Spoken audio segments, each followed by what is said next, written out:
Hoy es 20 de enero del 2013. Vamos a orar y después vamos a empezar.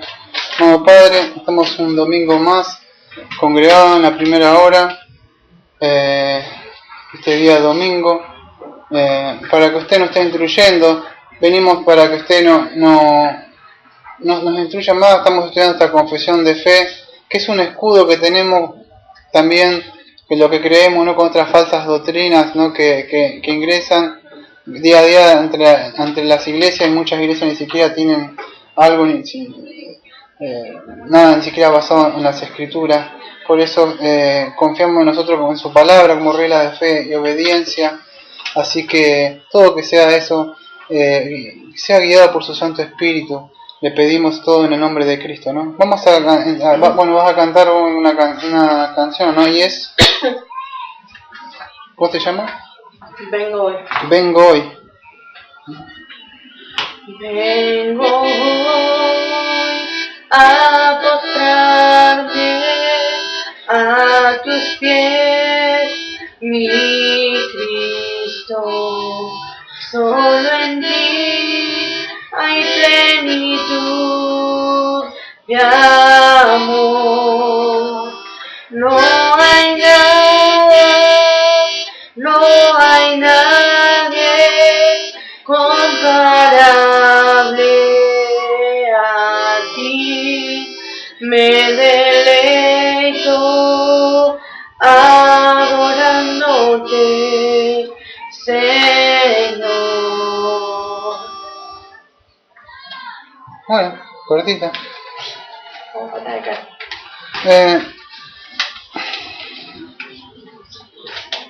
A veces cuando empezamos a estudiar esto de la confesión, quizás algunos ni siquiera veo que por ahí no lo ven, le parece muy aburrido. Ayer le decía algo rápido, estaba escuchando, queriendo escuchar, no escucho nada, pero estaba queriendo escuchar algo sobre la red, y me encontré con esa radio de acá, de Mar del Plata, ¿no?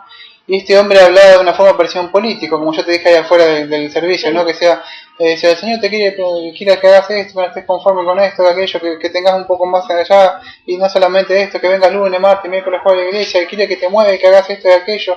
Y eso se llamaba el Espíritu Santo, o sea, el avivamiento, ¿no? Que hay dentro de la iglesia, y como que lo motiva todo. Y cuando vos te pones a leer la Confesión de Fe de 1789, párrafo 6, y eso parecería como que para ellos es aburrido, o sea, lo que vamos a ver ahora, ¿no? O para ellos pareciera como que no le aburre todas estas cosas, y no le importa, a ellos le importa el poder del Espíritu de Dios. Por eso les digo esto, porque pongamos nuestra mente atenta, porque a veces hasta yo por ahí me pongo a pensar, ¿no? Digo que esto no le llama la atención a la gente, pero no hacemos las cosas acá porque llama la atención a la gente, sino porque es bíblico y debemos conocer de la persona de Cristo, ¿no? Y estamos viendo lo que es el mediador. El domingo pasado vimos de la Confesión de Londres de 1689 5 párrafos, hoy nos quedarían 5 párrafos más, ¿no?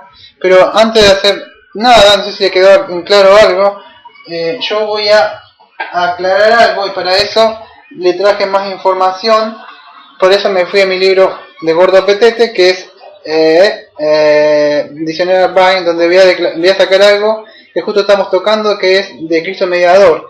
Y fui a buscar una palabra que dice mediador ahí, ¿no? Y la palabra mediador, o sea, por si muchos no entienden. ¿Sabes por qué lo digo esto? Porque una vez me tocó hablar con alguien, no le voy a decir sin vergüenza, era un testigo de Jehová, una mujer, y un hombre me dijo, pero Cristo es solamente un mediador, me dijo. Nada más, como era para él solamente era simplemente, ¿no? Como un puente, algo nada más. Pero vamos a buscar, entonces yo me tomé el tiempo de buscar, ya lo he dicho muchas veces de esta iglesia, pero lo vamos a repetir una vez más. ¿Qué quiere decir un mediador? Y para eso le voy a leer literalmente como dice el diccionario Bind, ¿no? Mediador, quiere decir mesites en el griego, literal, uno que va entre de mesos, medio, e aimi, y se usa en el Nuevo Testamento de dos modos.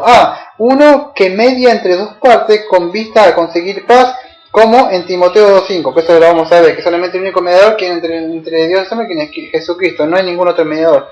Aunque hay más que la condición de mediación a la vista, porque la salvación de los hombres demanda que el mediador poseyera la naturaleza y los atributos de aquel ante quien él actúa, y que asimismo participa participara de la naturaleza de aquello en favor de los que él actúa, excepto el pecado. Solo estando a la vez poseído de la deidad y de la humanidad podría él abarcar las demandas del uno y las necesidades del otro. Además, las demandas y las necesidades podían hallar su satisfacción solo en aquel que, siendo él mismo sin pecado, se ofrecía a sí mismo como sacrificio de expiación en favor de los hombres.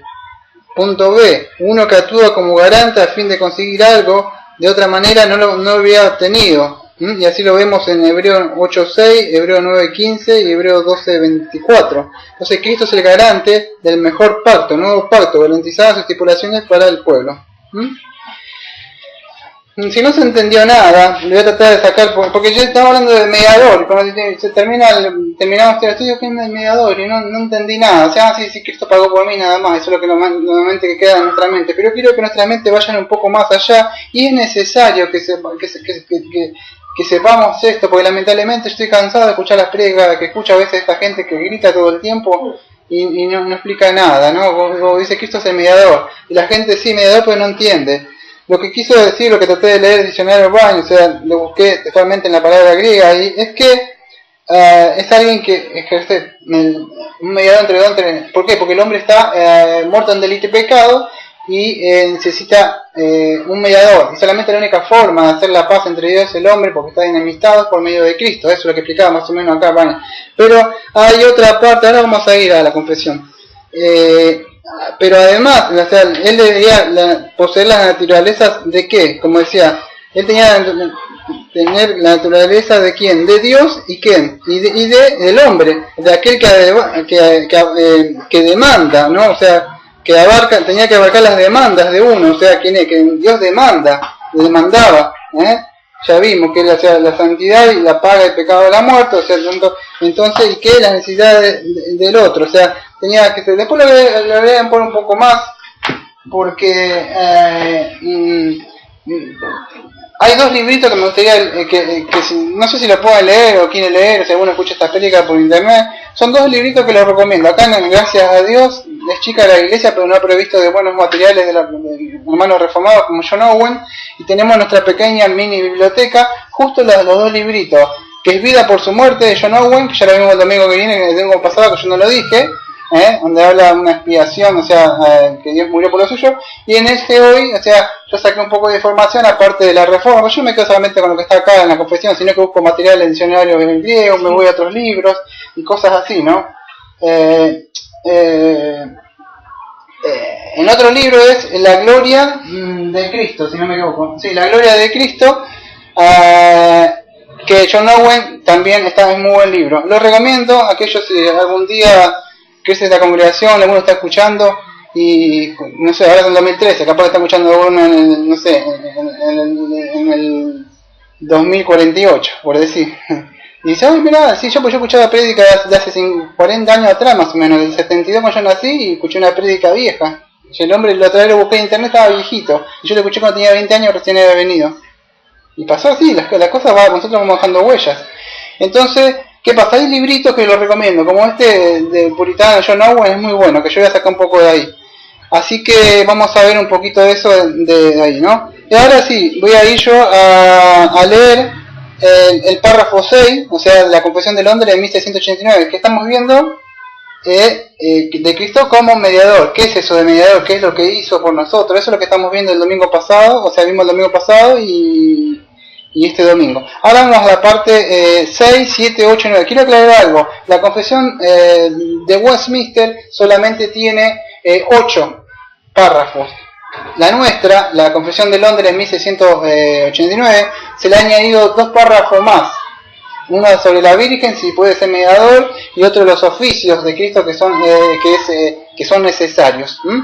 Pero la confesión de fe de Westminster solamente tiene 8 párrafos, porque no todos, en algunas cosas coincidimos, no sé, en el gobierno, en el bautismo de infantes, en algunas cosas con los hermanos, hay cosas que no, pero después no nos olvidemos que nuestra confesión está sacada de ahí, ¿no? O sea, hay cosas que por ahí como el bautismo de infante no entre el gobierno y iglesia, pero en esto sí coincidimos, solo que la confesión de fe de Londres añadió 2 artículos más.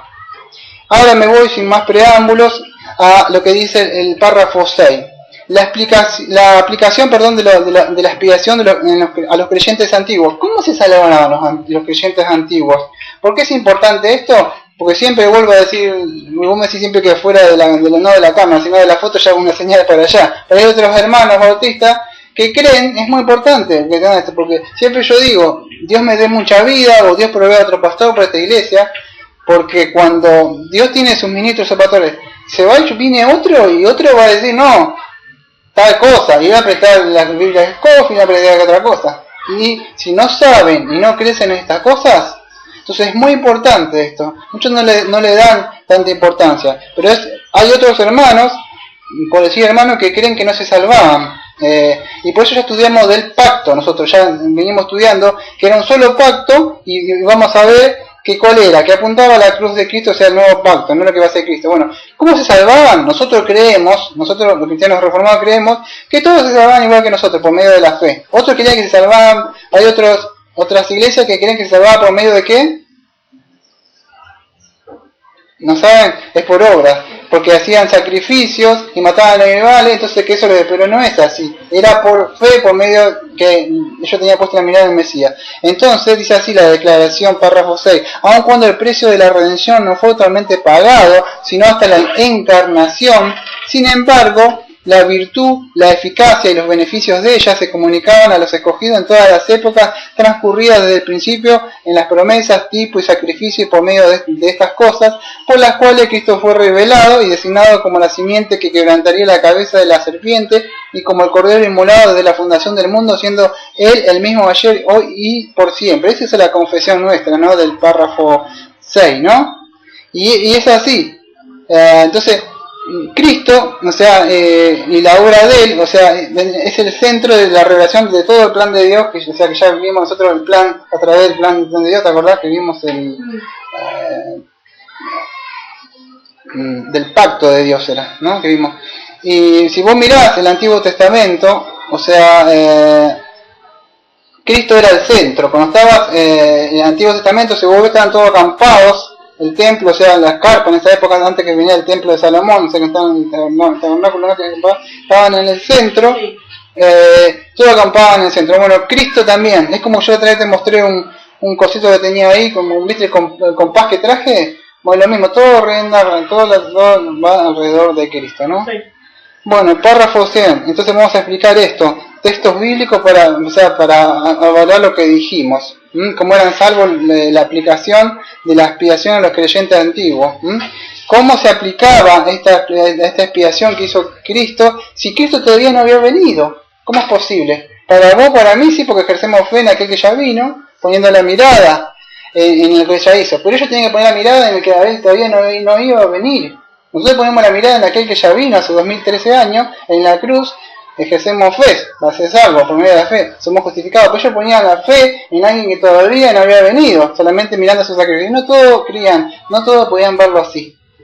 Entonces, 1 Pedro 1, 10 y 11 dice así: los profetas que profetizaron de la gracia destinada a vosotros inquirieron y diligentemente indagaron acerca de esta salvación, escudriñando qué persona y qué tiempo indicaba el Espíritu de Cristo que estaba en ellos, la cual anunciaba de antemano los sufrimientos de Cristo y las glorias que vendrían tras ellos. Entonces, ¿qué aprendemos? Que los profetas miraron los sufrimientos de Cristo. Claro, todos los que lo escuchaban predicar no podían entender nada. Hoy como hoy en día, capaz que el pastor o alguien predica y no todos pueden entender su mente, porque trata de aprender Satanás, la carne, ahí hacen que se aburra. Por eso yo, antes de empezar la predica, yo expliqué que si yo hiciera, el Señor te quiere prosperar, vos quieres que vos te hagas, y en el banco no se dormiría. ¿Por qué? Porque yo estaría gritando y motivando a la carne le gustaría que yo le quiera bendecir, pero si yo estoy predicando de Cristo, lo que hizo eso de la carne le aburre, porque no le interesa, solamente el espíritu del cristiano que está sentado se goza en eso, pero la carne quiere dormirse, ¿por qué? No le gusta a ella, él quiere bendiciones materiales, que Dios te quiere hacer esto, Dios te quiere sanar el cuerpo, pero entonces debemos orar para que Dios nos abra la mente y podamos estar, porque el Espíritu de Dios de verdad nos quiere mostrar por medio de las Escrituras qué es lo que ha hecho Cristo, ¿no? Para que podamos entenderlo. No solamente sí, acepto a Cristo en mi corazón, pero no entendí nada. Dios habla en la mente. Así que Juan 8:56, ¿qué dice? Entonces los profetas, ellos predicaban y ellos veían, le decían al pueblo, pero no todo el pueblo podía entender esto. Incluso ellos mismos profetas a veces profetizaban cosas que ellos ni sabían y las escribían. Sí. Porque el Espíritu de Dios lo hacía, le escribían, ¿no? Juan 8:56, Abraham, vuestro padre, se gozó de que había de ver mi día, está hablando el Señor Jesucristo, y lo vio y se gozó. ¿No sé si te acuerdas cuando Cristo se confronta, tiene que hablar con ciertos del pueblo ahí, de los judíos de Israel, ¿te acordás? Y lo querían apedrear, le querían pelear, y él le dice, Abraham, vuestro padre, se gozó del día que había de ver mi día, y lo vio y se gozó. Yo, que estás el hijo de Dios, y lo querían apedrear. ¿Te acuerdas esa parte de la escritura? Entonces, Cristo que está diciendo que Abraham vio a Cristo y creyó en él. O sea, Cristo está diciendo que Abraham, lo vamos a explicar un poquito más. Y para más luz nos va a iluminar más esto Pablo en Romanos 4:1-9. Ya tenemos la bendición de haberlo estudiado, esto pues ya lo vimos en Romanos, lo vimos hace un año y algo atrás. Romanos 1:9. Vamos a ver cómo Abraham, o sea, el creyente del Antiguo Testamento, él muestra cómo fue salvo por medio de la fe, ¿no? El prototipo, o sea, de la forma de cómo se salva un creyente ahora en el Nuevo Testamento. ¿Por qué? Por medio de la fe, creyendo. Por medio de la fe se salvo. Y esto no es de vosotros. Entonces, en el Antiguo Testamento eran salvos por medio de la fe también. Y ahí lo vamos a ver Pablo en Romanos 4, del 1 al versículo 9. ¿Qué pues diremos que halló Abraham, vuestro padre según la carne?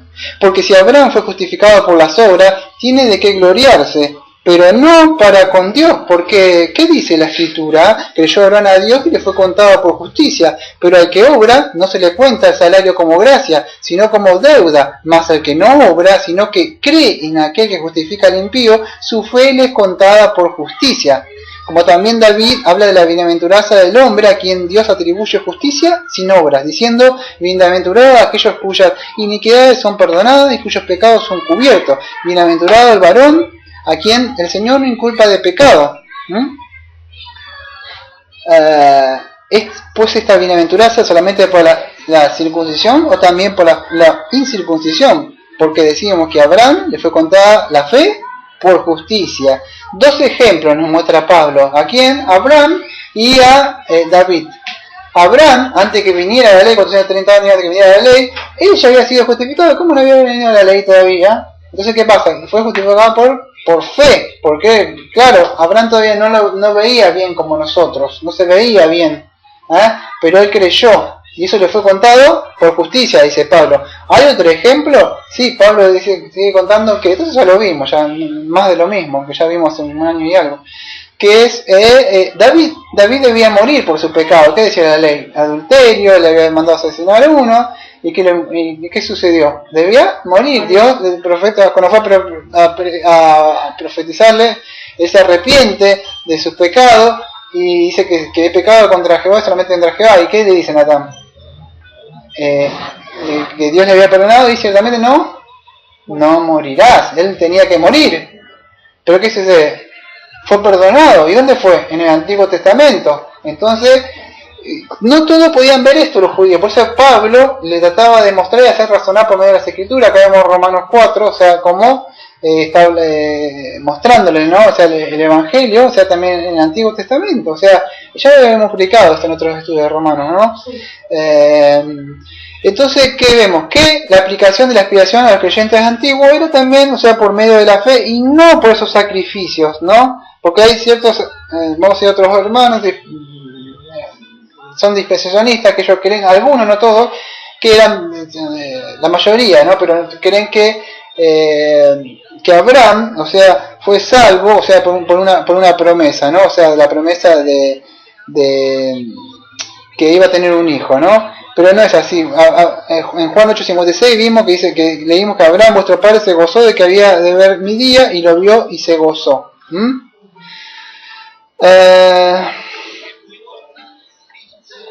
Lo que estaba explicando de los dispensaciones, hay varias formas de salvación o distintas épocas, o como dicen ellos, dispensaciones.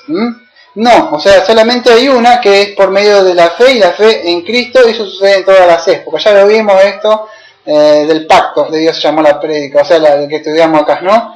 Solamente todo eso apunta a Cristo, nuevo pacto, lo que va a hacer, ¿no? O sea, lo que va a hacer. Solo que ellos creen que es diferentes tratos, con cada persona termina un trato, empieza otro, y así. Ahora estamos en la época de la gracia. Después se va a terminar esta época, los cristianos se van, viene el Cristo no baja, y ellos quieren otra cosa, que va a reinar allá, a Jerusalén, ¿no? Esos son los dispensacionalistas, ¿no? Entonces, debemos ver, ¿no?, que dice la Escritura y no lo que se escucha de los pastores. Muchas veces le dicen, sí, amén, lo que dice el pastor, y ni siquiera fueron a indagar o ver, ¿no? O lo que se predicaba hace 300, 400, lo que se predicaba hace muchísimos años. Yo lo que estoy leyendo a veces, hermanos, de 1600 y algo, lo que están hablando. Y hay más de otros hermanos. Esto es nuevo, esto de la discusión del árbol, tendrá 100 años, 100 y algo pico de años, no es mucho, no, antes no existía eso. O sea, es nuevo, igual que los pentecostales, todo esto del 1606, 1608, o sea, más no tiene. Entonces, como no indagan, no buscan, no saben. Entonces, algunos dispensacionalistas creen que Abraham fue salvo no porque creyó en Cristo, sino porque tendría la promesa en un hijo. Y eso no es cierto, ¿no? Porque de tu simiente le habla, y ellos como creen que es la simiente, está hablando de su hijo, pero de eso está apuntando, ¿qué? Al Señor Jesucristo. Pero no es así, porque Cristo lo aclara y dice, se gozó en mí. Entonces Cristo, Dios mismo, está diciendo, no, yo vi su corazón y se gozó en mí, no en el hijo Isaac que iba a tener. Entonces los especialistas creen, ay, porque se salvó porque la promesa de la simiente, de su hijo. No. En Cristo solamente hay salvación, en ningún otro hombre no hay salvación. Entonces es así. Los creyentes antiguos, o sea, no tenían tanta información como nosotros, que la tenemos una revelación tan completa ahora como tenemos la Biblia, tenemos hasta un montón de colores, griegas, y hay de todas las cosas. Ellos no tenían, incluso en la escritura, ¿no? Se iban pasando, o sea, incluso de oído, no había. Entonces no tenían suficiente información, o sea, no entendían bien la obra de Cristo, como incluso hasta los cristianos de hoy hablan de la obra de Cristo y muchos ni siquiera entienden. O sea, se escucha esto acá un poco entienden. Estamos en el 2013, donde tenés un montón de información, pues imagínate ese pobre que en Carpa no había nada, era muy fácil de engañarlos. Entonces era el conocimiento, la revelación de ellos no era tanto como nosotros, ¿no? O sea, pero eso fue suficiente para que ellos fueran salvos solamente por la fe, por medio de la fe. Entonces ellos no necesitaban conocer todo el evangelio, ¿no? Para hacerlo. ¿Y cuál es un ejemplo que podemos llegar a tener? El ejemplo es el ladrón en la cruz. El ladrón, o sea, cuando está muriendo en la cruz Cristo, o sea que él está crucificado, que alguien se fue en el frente, vos lees esa parte, que él está crucificado, y nadie agarra y le predica el Nuevo Testamento, le lee. Él solamente cuando está crucificado, ¿qué hace? Cree, ¿no? Y eso que bastó. Ciertamente estarás conmigo en la reina, que ya está, salvo. Entonces, muchos dicen, no, tenés que saber esto y aquello, y tenés que hacer esto, y el discipulado de 1 año y medio, 2 años para poder ser bautizado, y no quiero entrar en eso, ¿no? Pero ellos fueron salvos ahí nomás, creyeron y fueron bautizados, como te acordás del eunuco, pues Felipe lo bautizó, y dijo, vamos a hacer 2 años de estudio bíblico para que después puedas. ¿Pero dónde me puedo bautizar? Frená la carreta acá, ya está, me bautizo. Y siguió, así fue. Pero no quiero entrar en eso, ¿no? Yo respeto lo que hacen muchas iglesias, y nosotros también tenemos acá una membresía, donde también la respetamos, ¿no? Pero estoy diciendo lo que dicen las escrituras, ¿no? O sea, no voy a entrar en eso, voy a seguir avanzando. Entonces, ¿qué podemos decir? O sea, sobre Adán, Eva, Seth, Enoch, Noé, Sem, Abraham y todos esos creyentes, ¿cómo fueron salvados? Fueron salvados por fe, por creer. Tampoco voy a entrar en mucho de esto, pero esto es lo que yo creo. Hasta incluso Adán, muchos no están de acuerdo en lo que yo digo, pero yo creo que sí. Adán y Eva fueron salvos. ¿Dónde lo vemos? Eso es lo que no se ve bien. Cuando Cristo, el Señor le pregunta, ¿dónde estás? No, fue la adoradora y dice que me diste, bla, bla, y empieza a hablar. ¿Y qué le pregunta? ¿Porque no sabía?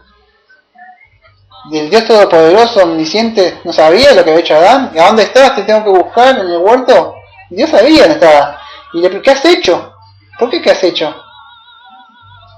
No se ve el evangelio ahí, ¿no? Le hizo confesar su pecado. La mujer que me diste, la verdad, y él confiesa con su boca lo que él había dicho. ¿Te acordás lo que dice? Se confesar con tu boca. Entonces, él confiesa, homologeo, decir lo mismo, decir en el griego que dice decir aquello que hizo. Y él confesó su pecado. Mata un animal y lo cubre. ¿Qué significa eso? sacrificio, sangre derramada, lo cubre el Evangelio.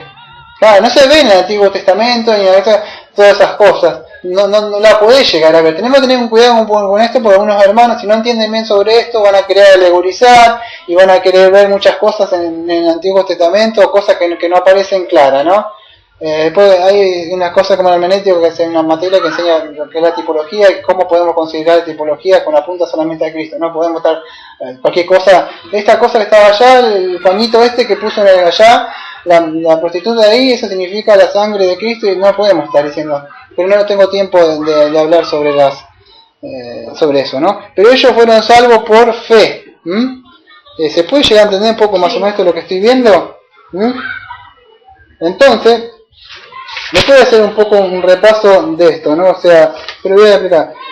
¿Qué podemos aprender de esto? Que los beneficios de la expiación, o sea, de Cristo, han sido aplicados a los escogidos durante todos los siglos, aunque no fueron realmente aplicados sino hasta la encarnación. Y que estos beneficios fueron aplicados antes de la encarnación por medio de tipos y ordenanzas distintas de las obras. Hasta ahí, o sea, tengo varias informaciones, ¿no? ¿Por qué? Pues si nos acordamos en Salmo 51:16, vemos que David mismo reconoce que Dios, dice, no miraba los sacrificios del Antiguo Testamento, o si fueran eficaces. En Salmo 51:16 dice así: porque no quisiste sacrificio, que yo lo daría, y no quieres holocaustos.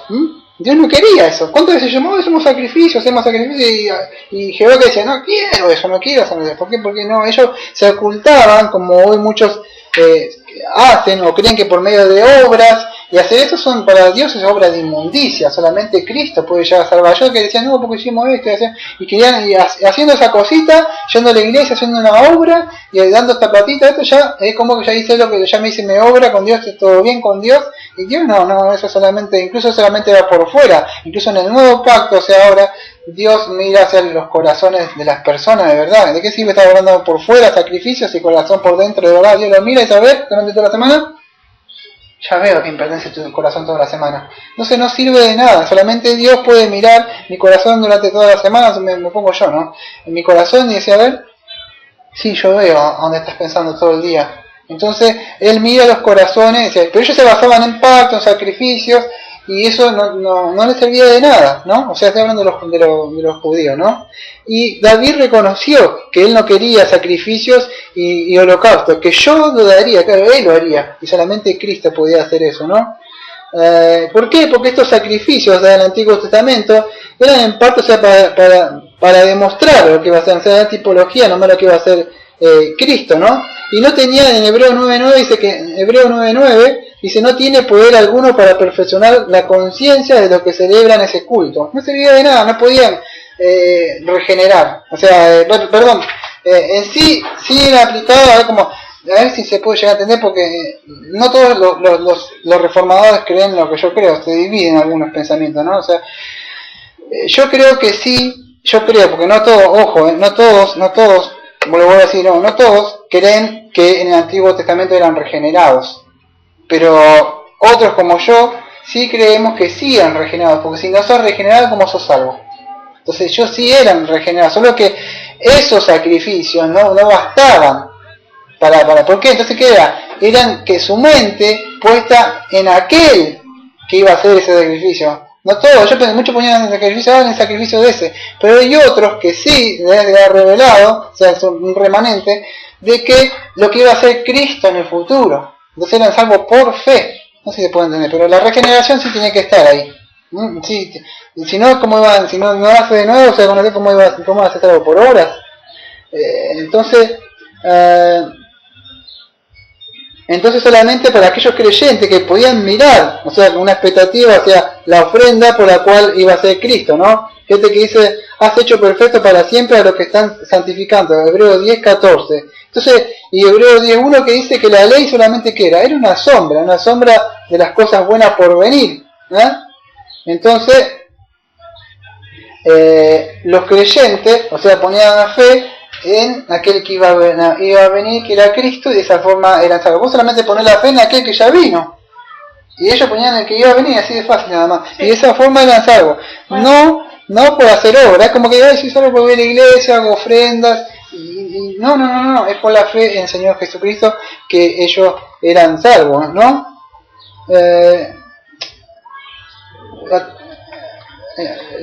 Cuando vimos del pacto, me parece que vimos del pacto, ¿no? O sea, tocamos un poco, bueno, a eso lo voy a dejar para dentro de un rato, ¿no?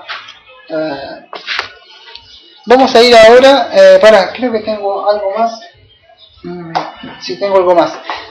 Antes de que me vaya al párrafo 7, hay un librito que yo lo quiero recomendar, que ya el domingo pasado lamentablemente nos perdimos algo que se llamaba, hay un librito que se llama La vida por su muerte de John Owen. Pero para este segundo estudio que estamos viendo, yo recomendaría este que se llama La gloria de Cristo, también de John Owen. Son libritos chiquititos que están al acceso de nosotros, y es un libro, o sea, de muchísimo tiempo, ¿no? O sea, tienen varios años, ¿no? 1600 y algo, si no me equivoco, ¿no? Acá no lo tengo.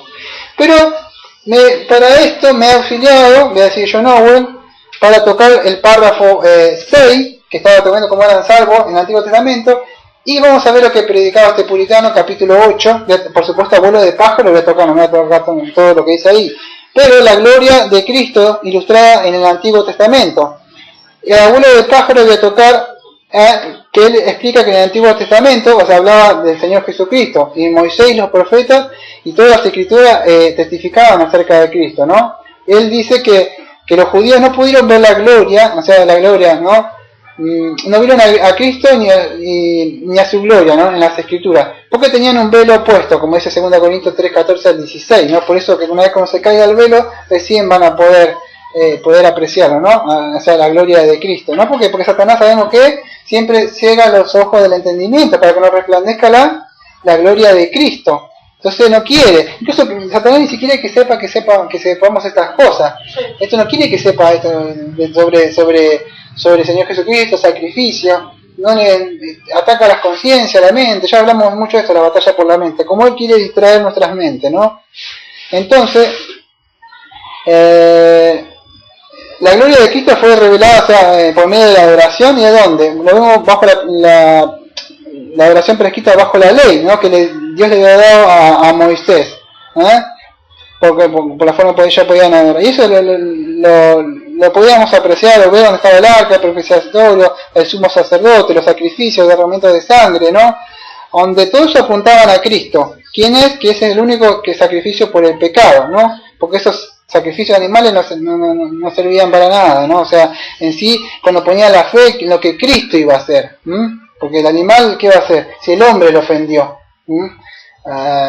Así que, no sé si se puede llegar a entender, podemos entender esto, era necesario que Cristo viniera, podemos ver, o sea, bueno, eso lo voy a ver más adelante, o sea, una cosa, porque era necesario que Dios mismo, y no cualquier hombre podría hacer, porque no un ángel, un hombre común, sino que Dios mismo, hecho hombre 100% Dios y 100% ser humano, o sea, tenía que ser, y no porque cualquiera, ¿no?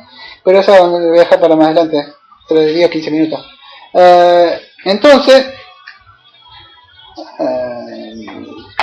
¿dónde me había quedado? Ah, sí, que solamente era una sombra de lo que Cristo iba a hacer, ¿no? El Espíritu, o sea, de Cristo también estuvo en los profetas, como leí en 1 de Pedro 1:11, dice, el cual anunciaba de antemano los sufrimientos de Cristo y las glorias que vendrían tras ellos, ¿no? En esto estoy leyendo a Abuelo de Pájaro, un capítulo 8 de la gloria de Cristo, para más información, porque si no yo leía así el capítulo 6 ya está, me pasaba, la confesión dice esto, pero me gusta que tengan más y más información, por eso me auxilié de esto, ¿no?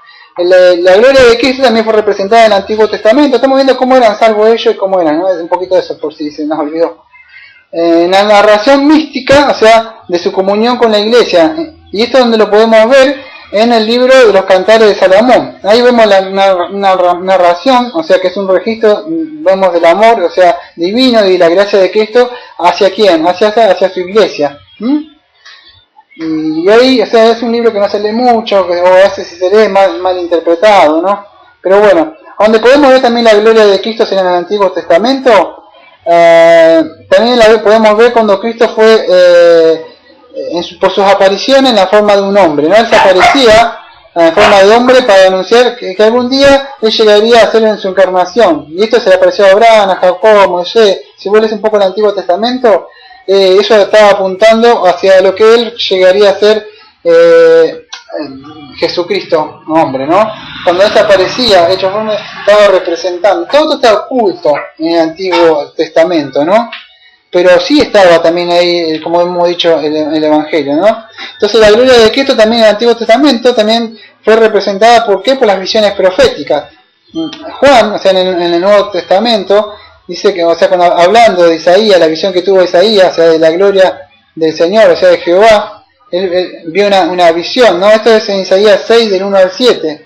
Y si lo comparás con Juan 12:41, o sea, cuando Isaías vio la gloria de Dios, o sea, que tuvo terror. ¿Por qué? Porque su pecado, dijo, ay, pobre de mí, ¿te acuerdas que dice, ay, con la lengua? O sea, ¿por qué? Pero si vos lees, no tengo tiempo, de Juan 12:41, mismo Juan hablando, es que dice que vio a quién, a Cristo, vemos la deidad de Cristo, ¿no? Pero ¿qué podemos ver? Isaías, el profeta pudo ver que él se aterrorizó. ¿Por qué? Porque él vio su pecado. Yo, ay, mi lengua, él dice, aparentemente vivía en un pueblo de no sé si por su lengua, por su pecado, por su forma de hablar, por el pecado. El Señor en su presencia, ¿qué hace? Le hace ver con su resplandor de su gloria, su condición pecaminosa, ¿sí? Y él, entonces, bueno, pero ahí lo vemos en el Antiguo Testamento también, ¿no? Pero ¿qué hizo? Cuando hizo, dice que se llenó de terror hasta que su pecado fue quitado por medio de carbón encendido tomado del altar. Y esto que fue una ilustración del poder purificador del sacrificio de Cristo, cuando Cristo le perdona el pecado, ¿no? Y vemos ahí también eso. En el Antiguo Testamento también está ahí escondido, ¿no? Hay algo que hay un texto que pega muy fuerte de la doctrina de la encarnación, y esto fue revelado en el Antiguo Testamento, y contra esto no pueden decir nada, pues no hablaban, muchos dicen en el Antiguo Testamento, pero sí hay un texto, hay muchísimos textos, ¿no? Pero uno en Isaías 9:6 que dice así, porque un niño no es nacido, hijo no es dado, y el principado sobre su hombre, y se llamará su nombre admirable, consejero de Dios fuerte, Padre eterno, príncipe de paz. Lo dilatado de su imperio y la paz no tendrá límites sobre el trono de David y sobre su reino, disponiendo y confirmando en juicio y en justicia desde ahora y para siempre. Isaías 9:6. Y bueno, tenemos muchos textos, ¿no? Incluso en Isaías 53, algunos judíos, algunos rabinos, o sea, lo sacan y ni siquiera lo leen. Entonces Isaías 52, Isaías 54 y 53 ni siquiera saben mucho, ¿no? Porque ni siquiera lo leen. Pero estaba la gloria de Cristo, ¿no? En el Antiguo Testamento. Otra cosa, o sea, también la gloria de Cristo, también en el Nuevo Testamento ya tenemos más luz nosotros, ¿no? Sobre eso, pero fue revelado, o sea, podemos ver como Cristo mismo dice que el Antiguo Testamento, y yo por esto lo he buscado, lo he dejado marcado en Lucas 24:27, ya lo tengo acá. Lucas 24, 27 dice así, el mismo Señor Jesucristo dice así del Antiguo Testamento. Y comenzando desde Moisés y siguiendo, ¿te acuerdas cuando iban en el camino de Maús? Uy, murió Cristo, y se aparece el Señor y yo ni siquiera conocía, ¿te acordás? Y camina con ellos. Bueno, en esa parte, en ese contexto, es cuando Cristo va hablando, dice, no era necesario que Cristo, fíjate que ellos iban hablando, estaban tristes, ¿no? Bueno, le vienen contando como lo que había pasado. Y él les dijo en el 25, insensato y tardo corazón para creer todo lo que los profetas han dicho. ¿No es necesario que Cristo padeciera estas cosas y que entrara en su gloria? Cristo mismo le viene hablando a ellos, no, porque murió. Y Cristo dice, insensato, ¿qué no escucharon nunca los profetas? Ustedes que, porque no como nosotros que por ahí tenemos que aprender, incluso nosotros que estamos predicando, lo que predicamos atrás del público, tenemos que estudiar, saber cómo hablaban ellos, estudiar las raíces de ellos, y ellos ya eran judíos, ellos les fue dado, los pactos, las promesas, todos tenían que saber, no como nosotros que tenemos que indagar y saber a ver qué es lo que sucedió en este tiempo, ¿entendés? Entonces Cristo le dice así, tardo para creerlo todo lo que los profetas han dicho, no es necesario que Cristo padeciera todas estas cosas que entraran en su gloria, y comenzando desde Moisés y siguiendo todos los profetas, les declaraba en todas las escrituras lo que decían de qué, El mismo Cristo decía que en el antiguo pacto, o sea, en el Antiguo Testamento, las escrituras hablaban de él. Versículo 44 y 46 dice así: y les dijo, estas son las palabras que os hablé, estando aún con vosotros, que era necesario que se cumpliera todo lo que está escrito de mí en la ley de Moisés, y en los profetas y en los salmos. Entonces le abrió el entendimiento para que comprendieran las escrituras. Bienaventurados, digo yo, aquellos a que Dios le ha abierto el entendimiento. Por eso yo oro que Dios le abra el entendimiento. Hay muchas personas que yo hablo y ni siquiera entienden lo que yo digo, escuchan y ni siquiera entienden. ¿Por qué? Porque Dios no le ha abierto el entendimiento. Dios le place abrir el entendimiento a aquellos que le buscan con un corazón sincero durante toda la semana, escudriñando, buscando las cosas. Dios les abre el entendimiento. Y sabe, pero yo estudié. Sí, pero Dios, por medio de su Santo Espíritu, es la responsabilidad del hombre estudiar e indagar. Si yo me voy a ver qué programación hay por ahí, por supuesto que Dios no me va a revelar nada. ¿Por qué? Porque yo quise saber cuál era el programa tal ese. Pero Dios ahí dice, bueno, a ver, yo te voy a mostrar lo que hice eso. Entonces, Dios le agrada revelarse a aquellos que le buscan desde temprano, que indagan en Él, le van a mostrar la gloria de Cristo. Es muy importante porque, no sé si están viendo o estás viendo lo que sucede acá en Mar del Plata. Acá, incluso aquellas iglesias, vamos a decir, fundamentalistas, que se mantienen en la sana doctrina, incluso esto ni siquiera esto no predican. En la última parte, cuando yo llegué a Cristo el Rey, ellos creen que son, incluso estoy hablando de bautistas fundamentalistas, no lo aceptan. Dice que Cristo es solamente el Rey de Israel. Y acá estamos viendo de Cristo mediador como profeta, como sacerdote y como rey. Y ellos no dicen que solamente es para allá. Y por eso es muy importante los oficios del Señor Jesucristo, que ya lo vamos a ver más adelante, ¿no? Creo que ya me fui bastante. Me voy a ir al párrafo 7. Sí, ya sé, sí, tengo pero tengo que hacer 10. El párrafo 7. El papel, los últimos dos son cortitos. Perdón. Y por estar hablando me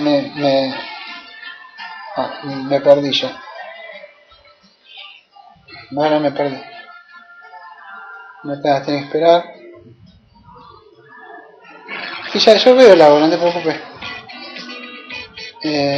Ahora, bueno. ¿Sabes qué voy a tener que hacer? Porque me distraje así ya. Acá está. El párrafo 7 pasamos. El papel de la comunión entre las dos naturalezas de Cristo en la obra de la expiación. Esto está un poquito difícil, no es tan fácil como el que hice recién, ¿está? ¿Se puede entender? ¿Sí? Bueno, no olvidemos que Cristo está siempre acá, porque hacemos 2 o 3, el Señor Jesucristo está acá, ¿no? O sea, Satanás va a querer siempre que distraiga nuestras mentes. Bueno, sí, que te ve bien. El papel de la comunión entre las dos naturalezas de Cristo en la obra de la expiación. ¿Qué dice la declaración? La declaración dice así: Cristo en su oficio de mediador obra conforme a sus dos naturalezas, haciendo por cada una de estas lo que es propio de cada una de ellas, más por razón de la unidad de la persona, lo que es propio de una naturaleza, se le atribuye algunas veces en las escrituras a la persona denominada por la otra naturaleza. Esto está un poquito difícil, pero tratar de hacerlo se pueda entender. Entonces, busquemos a ver en el párrafo 7 el papel de la comunión entre las dos naturalezas de Cristo en la obra de la expiación. Esto es conocido como la unión hipostática. Esto ya lo he predicado yo, o sea, en donde la Trinidad, donde la esencia de Dios, única de Dios, no me acuerdo si algo así decía la prédica, ¿no? O sea, también de la confesión de fe. Pero me he exiliado de un diccionario teológico chico que tengo y busqué para buscar la unión hipostática, que era, ¿no? Que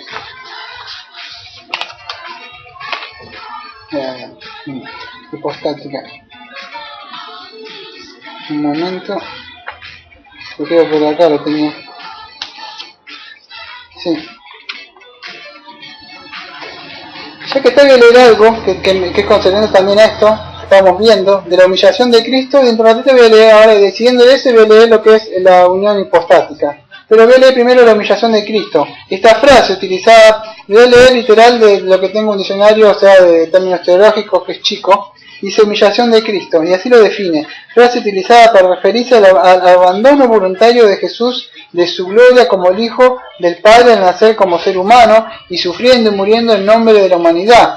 Los teólogos han debatido si la humillación de Cristo incluye un descenso al infierno después de su muerte, pero la mayoría está de acuerdo con que la vida y la muerte de Jesús sirven como el ejemplo máximo del autosacrificio por el bien de otros. ¿Por qué es importante saber esto? Porque algún día aquellos de verdad que le interesan sobre la naturaleza del Señor Jesucristo, sea su obra, su vida, se van a encontrar con un testigo de Jehová, sí o sí. El testigo le va a sacar un texto y los va a matar en el primer combate nada más. Y dice, bueno, está bien, yo no soy como pastor, pero Dios nosotros debemos saber esto, porque si no, ¿para qué estamos acá? Esto es una escuela donde Dios nos está instruyendo y quiere que sepamos, ¿no?, de Él. Cuando hablamos de la hipostasis, esto que está hablando acá el párrafo 7, que el papel de la comunión entre las dos naturalezas de Cristo en la obra de la expiación, que es conocida como la unión hipostática, que es, ya lo hablé yo esto hace mucho tiempo, pero voy a hablar de nuevo, que es hipostasis, es un sustantivo griego utilizado originalmente por los teólogos orientales. Esto lo expliqué en una prédica que hablaba sobre Juan Calvino, sobre la Trinidad, todo lo que pasó en la Reforma, ¿no? Que es un sustantivo griego utilizado originalmente por los teólogos orientales durante los primeros siglos de la historia de la Iglesia para referirse a las tres personas de la Trinidad. Los padres Capadocios y Basilio en particular argumentaron que Dios es en tres hipostasis, ¿no?, o en ousia, esencia o sustancia. Aunque útil, el término también trajo confusión. Los teólogos occidentales describieron a Dios como una sustancia en tres personas, ¿no?, surgiendo así cierta confusión del hecho de que sustancia era el equivalente al latino de hipostasis. Técnicamente, hipostasis se refiere a cada una de las tres personas trinitarias concretas y distintas que comparten una sola naturaleza o esencia divina. Ahí te lo está aclarando. ¿Qué quiere decir? Cada una de las tres personas trinitarias concretas y distintas que comparten una sola naturaleza o esencia divina. Tres personas en una naturaleza, ¿no? No es que son tres dioses ahí adentro, ¿no?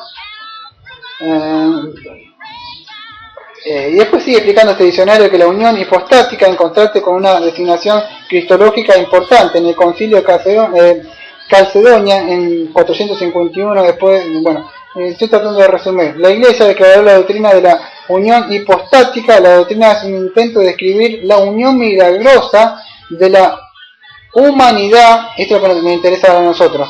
¿Qué es esto? La unión hipostática es la doctrina de un intento de describir la unión milagrosa de la humanidad y la divinidad en la misma persona, Jesucristo. De manera que Él es totalmente divino y totalmente humano. Y eso es lo que queremos explicar un poco a vuelo de pájaro con el tiempo que queda. Que en Cristo, o sea, Él es 100% Dios y 100% hombre. Que en la antigüedad muchas iglesias no creían esto y la iglesia tuvo que batallar contra esto, ¿no? Por supuesto, y tenemos a los herejes, los testigos que no creen esto. Yo digo, le digo esto, ellos dicen no, que simplemente fue un ángel, fue solamente un hombre, fue muchos maestros, o fue un Dios, pero un pequeño Dios nada más. Pero no es así, es 100% Dios y 100% hombre. Y tenemos un par de textos como Juan 3:13 que dice: nadie subió al cielo, sino el que descendió del cielo, el Hijo del Hombre que está en el cielo. Hechos 20:28, este lo aclara un poco más. Por tanto, mirad por vosotros y por todo el rebaño en que el Espíritu Santo os ha puesto por obispo para apacentar la iglesia del Señor Dios, la cual Él ganó por su propia sangre. Entonces vemos que la sangre de Cristo es la sangre de Dios. En tu Reina Valera 1060 quizás no vas a encontrar la parte de Dios, vas a encontrar la parte Señor, pero en una traducción que tenemos acá allá, que es la Biblia de las Américas, vas a encontrar que dice Dios. ¿Por qué es importante? Porque vemos la unión hipostática en esto. Porque dice: por tanto, mirad por vosotros y por todo el rebaño en que el Espíritu Santo os ha puesto por obispo para apacentar la iglesia de Dios, el cual ganó por su propia sangre. Pero ¿cómo Dios ganó por su propia sangre? ¿No fue Cristo que murió? ¿Cómo Dios? Y ahí vemos la unión entre dos, ¿no? Hipostática, ¿no? No sé si se puede llegar a entender un poco. Sería así más o menos.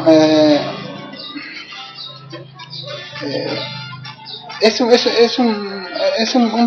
un poquito difícil, pero ya lo hemos visto. O sea, yo no tengo tiempo de explicar todo. Esto se podía ver un poquito más cuando hablé. ¿Te acuerdas esta prédica de la Trinidad? O sea, pero tenía otro título, que en la esencia única de Dios, que existen tres personas, algo así era el título. Bueno, ahí tengo como 1 hora y media de esto que dije acá en 2 o 3 minutos. Ahí vas a poder estar un poco más. Para ver si tengo un poco más para detallar sobre esto. A ver si tengo un poquito más. No. Esto lo podés encontrar, o sea, también que vimos. Sí, yo diría que vayan un poco más ahí. Para los que están interesados un poco en eso, ¿no? Pero ahí van a tener un poco más de información. Pero de ahí al párrafo 8. El párrafo 8 dice así: la aplicación eficaz de la expiación y todos sus beneficios a todos los que Cristo vino a salvar. Entonces, ¿qué vamos a ver? La aplicación eficaz, vamos a ver, de la expiación y todos sus beneficios a todos los que Cristo vino a salvar, ¿no? Cómo Cristo aplica esta expiación, o sea, lo que Él hizo, a todos sus beneficios a los que Cristo va a salvar. Esto es muy importante, porque incluso algunos reformados no lo saben explicar bien. Cristo vino a volver, si vos no sos un escogido de Dios, estás perdido. Vos no sos un escogido. Y lo explican, por ahí lo explican no así, pero no sale a explicar bien. Y hay ciertos textos donde dicen todo lo que viene a mí no lo rechazo. Entonces hay textos como que parece como que no enseñaran esto. Vamos a tener un poquito de paciencia a ver si lo podemos explicar bien, ¿no? Y la declaración que dice así: a todos aquellos para quienes Cristo ha obtenido eterna redención, cierta y eficazmente les aplica y comunica la misma, haciendo intercesión por ellos, uniéndoles a Él por su Espíritu, revelándoles en la palabra y por medio de ella el misterio de la salvación, persuadiéndoles eficazmente a creer y a obedecer, gobernando el corazón de ellos por su palabra y espíritu, y venciendo todos sus enemigos por su gran poder y sabiduría, y de la manera y por los caminos que están más en conformidad con su maravillosa e inescrutable dispensación. Todas cosas son hechas en su libre y soberana gracia e incondicionalmente, ya que nada de mérito es provisto por Él en sus elegidos. Vamos a tratar de explicar eso, lo que dice la confesión. Entonces, ¿qué vamos a ver en este párrafo 8? La explicación eficaz de la expiación y todos sus beneficios a todo lo que Cristo vino a salvar. Vamos a tratar de explicar eso. Quiero aclarar algo. Acá, por supuesto, no me voy a ampliar a largos, no me voy a ampliar, porque ya lo vamos a ver más adelante de la confesión que dice el llamamiento eficaz o algo así, ¿no? Acá, aunque bueno, creo que están los 5 puntos calvinistas escondidos en una parte, ¿no? Acá, en la otra ya lo vimos, la caída del hombre, siempre está acá toca de la salvación, pero acá no nos vamos a tocar cómo aplica. Pero más adelante vamos a tocar la confesión, si vos ya conocés la confesión nuestra, va a ver cómo el llamamiento eficaz. Pero acá vamos a ver cómo aplica, ¿no? La aplicación eficaz de la expiación y todos sus beneficios a los que Cristo vino a salvar. Las bases bíblicas son Juan 6:37. Fíjate que dice así: todo lo que el Padre me da vendrá a mí, y al que a mí viene no le echo fuera. Juan 6:39. Y esta es la voluntad del Padre que me envió, que todo el que me diere no pierda yo nada, sino que lo resucite en el día postrero. Entonces, que dice que vendrán eficazmente y ninguno se perderá. Eso vemos como como Él está aplicando eso. Por supuesto vemos que esto lo hace el Espíritu Santo, ¿no? Aplicando en los corazones, regenerando, ¿no? Pero Él aplica a Cristo estos beneficios a todos los que Él vino a salvar, ¿no? Porque Él dice, y ninguno se perderá de esto. En Hebreos 7:25 dice así: por lo cual también puede también salvar perpetuamente a los que por Él se acercan a Dios, viviendo siempre para interceder por ellos. Entonces Él intercede permanentemente por ellos, por lo que Él ha llamado, ¿no? Efesios 1:3 dice así: bendito sea el Dios y el Padre de nuestro Señor Jesucristo, que nos bendijo con toda bendición espiritual en lugares celestiales en Cristo. Y ahí vemos la unión con Cristo, ¿no? O sea, como estamos unidos en Cristo. hay un elemento que es muy importante, o sea, cuando hablamos de la aplicación de la expiación, o sea, aquellos que él llama, o sea, que son sus, vamos a decir, escogidos, lo que él llama, vemos que habla siempre de su unión con Cristo, ¿no? Y en la Biblia vamos a encontrar palabras como, cuando habla con unión con Cristo, vamos a encontrar, más en el libro, creo, de Efesios, ¿no? Pero vamos a estar en Cristo, con Él, juntamente, con Él, y esto es, en qué parte, hay un par de textos que hablan en qué forma estamos unidos con Cristo, ¿no? Cuando estamos hablando de esto de la unión con Cristo, podemos ver, uno en la unión, o sea, en la eternidad, que ahora vamos a leer los textos, en la unión en su muerte, en la cruz, en Romanos 6:6, la unión con Él en los lugares celestiales, Efesios 12:2, leo los textos. En la unión, o sea, en su muerte en la cruz, en Romanos 6:6, ¿no? Que dice así: sabiendo esto, que vuestro viejo hombre fue crucificado juntamente con Él, para que el cuerpo del pecado sea destruido a fin de que nos llevamos al pecado. Entonces, si Dios te ha llamado eficazmente y te ha aplicado su obra redentora, está intercediendo por ti, y estás unido con Él, debemos saber esto, que el viejo hombre fue crucificado con Él, para que el cuerpo del pecado sea destruido a fin de que no sigamos más al pecado. Entonces, ¿cómo sabes si Cristo ha muerto por ti? ¿Cómo sabes si Cristo está intercediendo por ti? Porque tú tienes que haber muerto tu viejo hombre a aquellas cosas que te gustan. Sabemos que la naturaleza pecaminosa, la carne lucha contra el espíritu, pero ya no vivimos más en la carne. ¿Por qué? ¿Por qué? Porque Cristo, Él ha aplicado, ¿no?, en nosotros su obra de expiación. Nosotros somos nueva criatura. No tengo mucho tiempo de explicar esto, voy a seguir.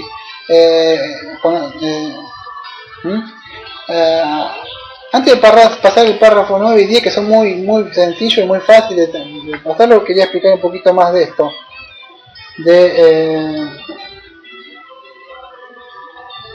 Del párrafo 8. Sabemos que los escogidos del Padre fueron comprados por Cristo, ¿no? Y que los que fueron comprados por Cristo son llamados eficazmente a su reino. Y esto se lo leí en Juan 6:37, que dice: todos los que el Padre me da vendrán a mí. Eso es Juan 6:37. Estoy hablando de cómo lo llama Él eficazmente, ¿no? O sea, un poquito más, estoy tratando de buscar más información. Esto lo vamos a tratar un poquito más, más detalladamente, como estaba diciendo recién, del llamamiento eficaz. O sea, cuando nos toque tocar en la confesión, yo me voy a ampliar un poco más de esto. Voy a tocar acá solamente cómo lo aplica. Pero solamente es aplicado la redención solamente por aquel que Él murió. Esto ya lo vimos en otros estudios, no a todos, sino por los que Él ha muerto, ¿no? Y me gustaría ampliarme un poquito en esto, sí, porque se puede llegar a entender mal esto, que Cristo ofrece la salvación. Debemos entender que en la Biblia Cristo ofrece la salvación de forma libre y sincera a todos, porque muchas veces me he escuchado: ay, Daniel, pero Cristo cuando dice todo el que crea en mí, no dice todos los escogidos que en mí crean, yo los voy a salvar porque son escogidos. Cristo dice: ¿por qué entonces Cristo ofrece a todos?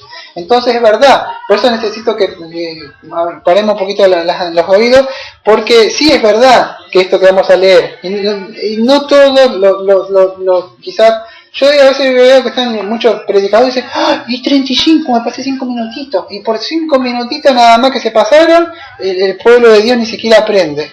Y dejan de predicar estas cosas, ¿no? A veces perdemos el tiempo en muchas cosas en el mundo y no estamos mirando si se acaba el tiempo o no se acaba el tiempo. Decimos: uy, tengo que tratar mañana para ver qué pasó. Y es importante porque sí en la Biblia aparece esto. Cristo ofrece la salvación de forma libre y sincera a todos. Y los que escuchan el Evangelio, sean escogidos o no, porque muchos son los invitados, o los llamados, pero pocos los escogidos, Mateo 22:14, ¿no? Y hay otra invitación que dice: venga a mí todo lo que de ustedes están cansados y agobiados, y yo les daré descanso. Eso es Mateo 11:28. Y hay muchos textos más en que esto que le ofrece la salvación, y aceptaría y no rechazaría ya te dice: todo lo que el Padre me da vendrá a mí, y al que viene a mí no lo rechazo. Entonces, ¿qué sucede? Debemos tener cuidado cuando explicamos esto de llamamiento eficaz, porque podemos, o sea, pervertirlo, o lo pueden llegar mal a interpretar, ¿no? como que diciendo que Cristo hace el llamamiento, pero ¿por qué Él solamente los escogía? Entonces me dicen, ay, Dios ejerce un poder para que no puedan venir a Cristo, y no es así. Dios hace un llamado, pero solamente aquellos que el Padre me ha dado son los que le va a aplicar, pero el llamado es general. Eso es lo que enseña las Escrituras. Por eso es que hay una dificultad que uno no puede llegar a entender. ¿Por qué lo que no son llamados no puede? No es que está en Dios el problema. El problema está, o sea, dentro mío mismo o dentro. ¿Por qué? ¿Cuál es el problema que está dentro mío antes de venir a Cristo? Mi pecado, mi incapacidad, mi total depravación me impide que yo no pueda ir a Dios. ¿Está? Pues yo estoy muerto en delito y pecado, ¿no? O sea, no puedo. Dice en 1 Corintios 1:23 y que para ellos es locura el Evangelio. Y no me hace en 1 Corintios 2:14, no me acuerdo bien, dice algo así como es que decía, me olvidé el texto, pues lo tengo acá pero no me lo acuerdo de memoria. Para ellos es locura, dice 1 Corintios 93 y el 2:14, que no pueden entender las cosas de Dios, porque ellos no son espirituales, algo así, solamente el hombre espiritual puede entender, ¿no? Entonces porque deben nacer de nuevo, ¿no? Entonces el problema no es de Dios, sino que radica dentro de nosotros, por eso es. Entonces por lo que en sí son, ¿no? Que somos pecadores antes de venir, ¿no? Entonces no pueden venir a Cristo, como dice Juan 6:44, no puede, el hombre no puede agradar, la carne no puede agradar, no puede hacer la voluntad de venir, ¿no? A menos que Dios sople el espíritu de vida y lo haga venir, ¿no? Eso es lo que por ahí nos explica muy bien, yo lo estoy tratando de explicar un poquito rápido, ¿no? ¿Y por qué pueden venir? ¿Por qué puedes venir vos? ¿Por qué puedo venir yo?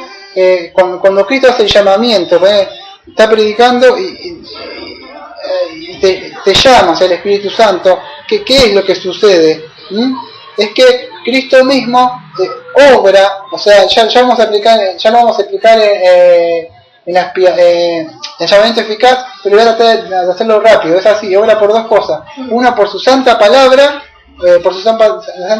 y la otra es el Espíritu Santo aplicándolo en tu corazón, ¿está? La palabra es Espíritu, ¿verdad? Y el Espíritu Santo lo aplica. ¿Se puede entender eso? Sí. ¿Se puede entender?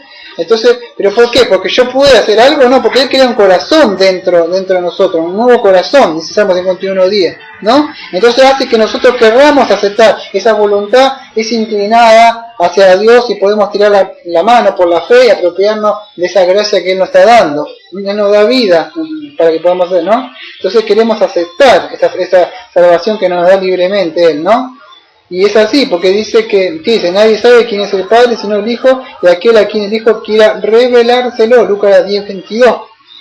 Y eso nos es revelado por medio de ¿qué? Por medio del Espíritu de Dios. Así dice 1 Corintios 10:12, ¿no? Que dice así, nosotros no hemos recibido el Espíritu del mundo, sino el Espíritu que procede de Dios, para que entendamos lo que por su gracia Él nos ha concedido. ¿No ha qué? Concedido. ¿Qué quise decir todo esto? ¿Por qué me paré un poco más que nosotros dos que me faltan? Porque no sos salvo porque tomaste tu decisión, porque levantaste tu mano, porque le puedes dar una chance a Cristo, porque a Él le plació revelarte, porque Él quiso, por su santa palabra, por su santo espíritu, le ha agradado. Por eso nuestras vidas no nos pertenecen más ya. ¿Está? ¿Se puede llegar a entender? O sea, ya vamos a llegar al llamamiento eficaz que nos toca. Pero ahora me voy a la confesión. Esto ya, la confesión de bombista no toca más. Estos dos párrafos que me tocan, que son cortitos, tocan dos cosas que fueron añadidas a la confesión del otro de 1689. ¿Está? Y él habla así. El párrafo 9 dice así.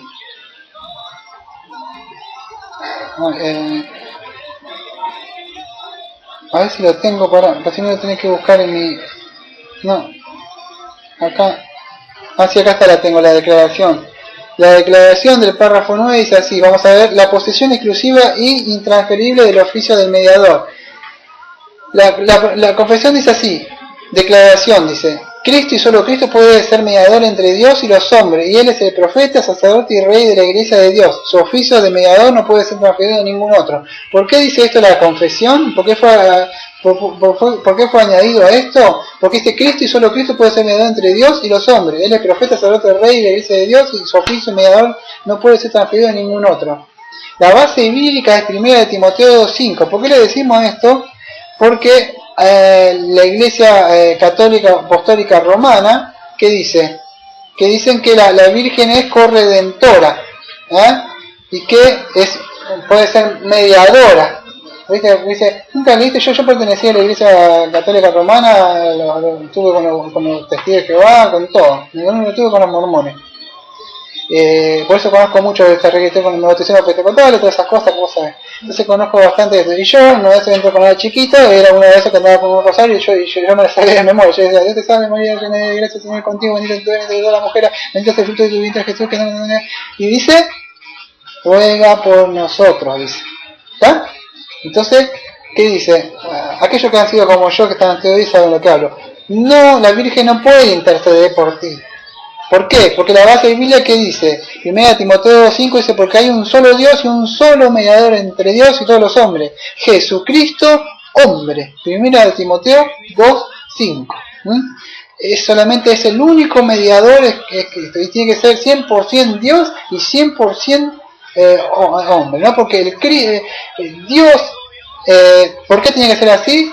Porque fue el hombre el que ofendió a Dios. Y Dios es el que exige. Si vos te toca hablar con un testigo y vos decís, es solamente un hombre, yo le diría, ¿le puedo hacer una pregunta? Y esto atento para aquellos que no que quieran pelear, que quieran hablar y quieran exponer lo que dice las escrituras. Dice así, si solamente Jesucristo fue un hombre, ustedes son dos, ¿no? Me están predicando, dos mujeres que están golpeando la puerta de mi casa, yo le hago esta pregunta. Si solamente un hombre fue, y si él murió por un pecado, porque solamente un hombre, ¿qué podía hacer? Morir por uno. Y si él murió solamente por él, pero él, como él no pecó, no necesitaba, dice murió por uno. El primero que fue, vamos a decir que creyó, que vamos a poner el ladrón en la cruz, ya está.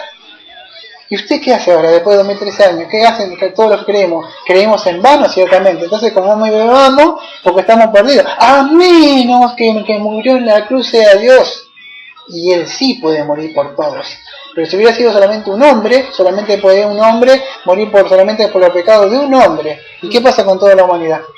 Para eso lo invito a que vayan a Romanos 5, 18 y 19 rápido. Si me esperan, porque es bueno que profundicemos por esto. Por ahí yo veo que digo, uy, está largo. Pero 5, 18 y 19. Si vos querés leer, si no leo yo. 5, 18 y 19 dice así. Fíjate lo que dice. Pues si por la transgresión de uno solo reinó la muerte, mucho más reinará en vida por uno solo, Jesucristo, los que reciben la abundancia de la gracia y el don de justicia. Así que como por la transgresión de uno vino la condenación a todos, por los hombres, de la misma manera por la justicia de uno vino a todos los hombres la justificación de vida. Entonces, a menos que sea Dios mismo, pues si no fuera sido un simple hombre, ¿qué pasa? No podía. Tenía que ser Dios mismo. No sé si se puede llegar a entender. Está un poco difícil, ¿no? Entonces la Virgen, la Biblia nos enseña y no va a encontrar en ningún lado que la Virgen sea corredentora, ¿no?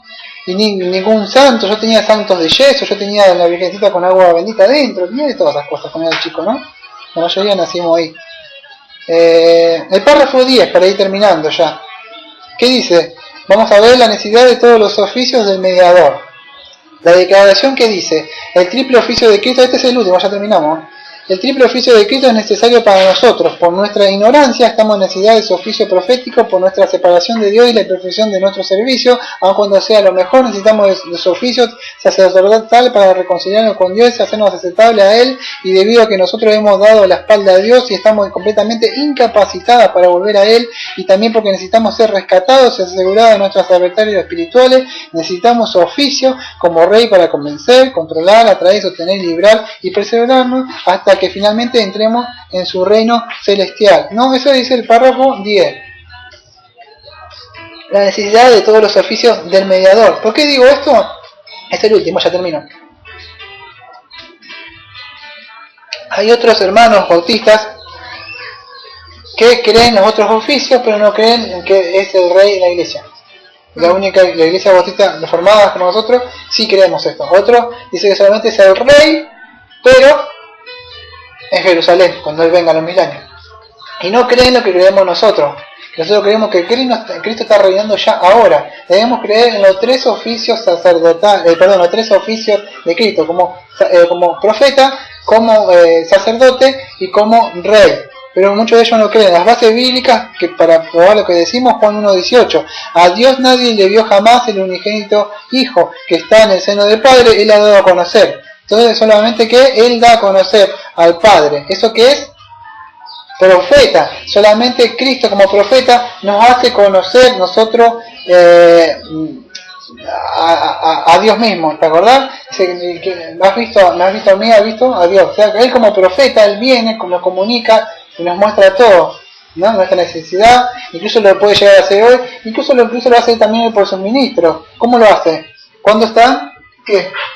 Están predicando. Cuando están predicando, ellos, como están hablando, el Espíritu y la palabra de Dios te está comunicando, te está mostrando lo que Dios demanda de ti. Romanos 8:34, ¿quién es el que condenará? Cristo es el que murió, más aún el que también resucitó, y el que además está a la diestra de Dios, el que también intercede por nosotros, Romanos 8:34. Esa es la intercesión sacerdotal, Él está ejerciendo la intercesión sacerdotal. Romanos 10:9, que si confesares con tu boca que Jesús es el Señor, y creyeres en tu corazón que Dios le levantó de los muertos, será salvo. Entonces vemos que solo Él es el Rey y el Señor en todo de nuestra vida. Lamentablemente, o sea, muchos no reconocen que Él es profeta, sacerdote y que Él es el Rey. Pero debemos reconocer que la necesidad de todos los oficios de mediador. ¿Por qué lo decimos? Porque hay otro, y vuelvo a decir, no solo otro hermano bautista, sino hay otro pentecostal, hay mucha gente que no lo acepta. Dice, recibir al Señor como Salvador, pero como Señor más adelante, como Rey más adelante en tu vida. Y por eso está el cristiano que va a hablar, que trata de apurarme, el cristiano carnal, que yo dice, ¿por qué no lo aceptan como Señor, como Rey? Entonces, no es posible